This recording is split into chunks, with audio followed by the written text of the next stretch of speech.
తంగరపల్లి ముదిరా సంఘం మండల ముదిరా సంఘం ఆధ్వర్యంలో ప్రజా వీరుడు తెలంగాణ రాబిన్ హుడ్గా పిలువబడ్డ పండుగ సాయన్న జయంతి వేడుకలను ఇలా తంగరపల్లి మండల కేంద్రంలో వారికి నివాళులు అర్పించి ఘనంగా నిర్వహించుకోవడం జరిగింది. ఇలా ఏదైతే 1860-1990 కాలంలో అప్పటి నిజాం రజాకారులకు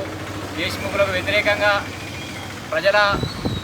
పీడిత వర్గాల ప్రజల విముక్తి కోసం ఆయన చేసిన పోరాటాలు నిజంగా చిరస్మరణీయంగా మనందరం ఇవాళ గుర్తుంచుకోవాల్సిన అవసరం ఉంది. ఎందుకంటే ఆయన అప్పటి దేశముఖులకు అప్పటి నిజాం రజాకారులకు వ్యతిరేకంగా ఎవరు ఎదిరించి మాట్లాడే సందర్భంలో కూడా ఆయన ఎదురు తిరిగి ఇలా పీడిత వర్గాల ప్రజలకు ఇలా ఏదో ఒక వర్గానికి కాకుండా పేద వర్గాలందరికీ ఇలా బహుజన వర్గాలందరికీ పక్షాన కొట్లాడిన వ్యక్తిగా ఇలా ఆయనను మనం గుర్తు చేసుకుంటూ వారి ఏదైతే వారి సేవలను మనం గుర్తు చేసుకుంటూ వారి ఆలోచనకు అనుగుణంగా మనమంతా ముందుకు పోతూ వారి ఆశయాలను కొనసాగిస్తూ వారి ఇలా ఏదైతే వారు ఆ కాలంలో ఏ విధంగా ధైర్యంగా పోరాడి ఆనాడు స్వయంకృతంగా ఆయన ఎవరి మీద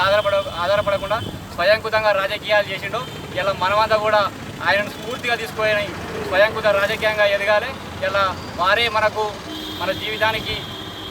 ఆదర్శనీయంగా తీసుకొని ముందుకు సాగాలని తెలియజేస్తాం.